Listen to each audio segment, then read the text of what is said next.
Ew. This is very for the road. Very bad.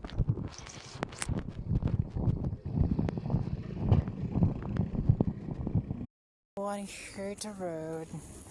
I'm going to my cooking here every single day. So, Sinabi nila, ako daw ay krung-krung, ako daw ay baliw, ako daw ay wala sa tamang pag-iisip. Ano bang sabi ko sa inyong lahat?